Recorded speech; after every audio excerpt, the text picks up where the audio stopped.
Hello, good morning. Magandang araw, magandang tanghali, umaga, gabi.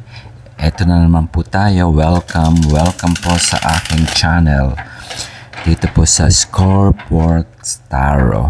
So, kamusta po ang mga kapatid natin, mga kababayan na nasa ibang bansa? So, like any OFW, ako po ay OFW din. So, ako ay nakikiisa para sa masaganang araw. So, hopefully everybody is enjoying their day. So, dito po tayo sa ating daily check-in. So, this is for July 9 and 10. So, full moon. Full moon po sa July 10. So, let's see. Let's see kung anong ating message para sa mga kapatid natin. So, hopefully maganda yung weather. So, for me, it's another stressful day. Very busy. Very busy sa trabaho. Madaming report, madaming buntong hininga. Yeah, kasama po talaga sa trabaho yan. So, anyway, kalimutan na muna natin. So, magkakwentuhan muna tayo. Tignan natin kung ano yung ating energy for the coming full moon bukas. Kung nasaan man tayo. So, ang tawag dun sa full moon is a back moon. Okay, King of Wands. Okay, ano yung ating desire na o yung passion natin na I think lalong mag-i-ignite lalo ngayong full moon. So, meron ba tayong nilulutong idea o nasa back burner na hinihintay na lang natin ang justice. Okay. So, katarungan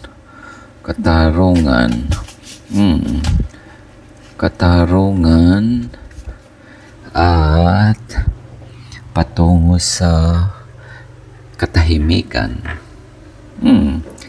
Maganda tong ating energy ngayon. Okay. So, para sa mga nagtatrabaho sa abroad, okay? So, trabaho tayo ng trabaho. Pero normally, yung ating dreams, nandiyan palagi yan.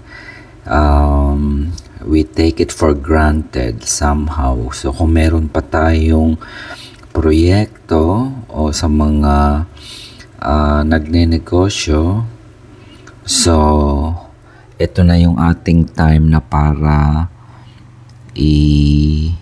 ilathala. Okay?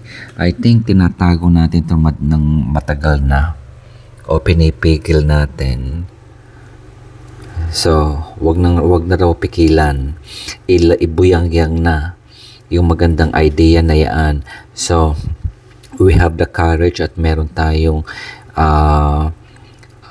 energy na nagsasabi na ituloy mo na yan at kung hindi natin gagawin, walang gagawa niyan, kundi tayo pa rin.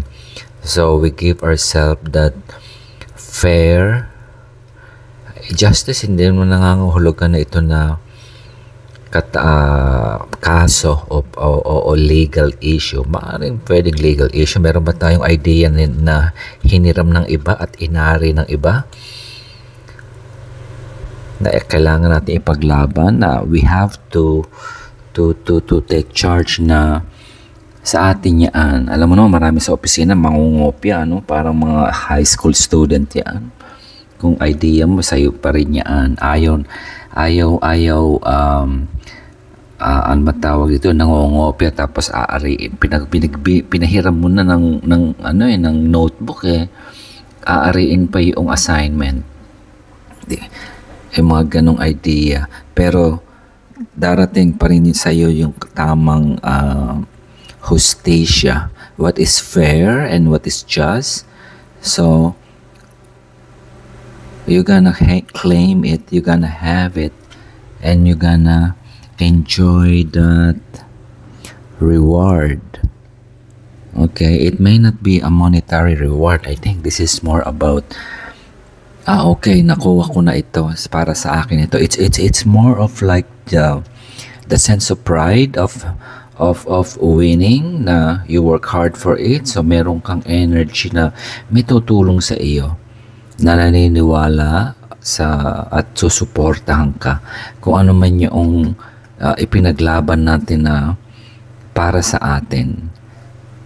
Yeah, and I think there's a lot of change that's gonna happen with that. It's not only at the emotional level, but also the desire and the passion to move forward, na mas lalo pang magpapagaling o magpapaganda, magpapatalino at magpapalawak ng iyong kakayahan. So you have that strength.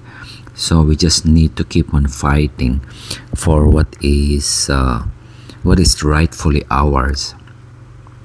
Yeah, that's a good energy, mga kapatid. So yeah, good luck kung ano man yung ipinaglalaban natin o energy na we have to own it, and para sa atin yan, ibibigay sa iyo yan. Okay? So, I wish everybody a good day and stay happy and healthy. Hanggang sa susunod, salamat po.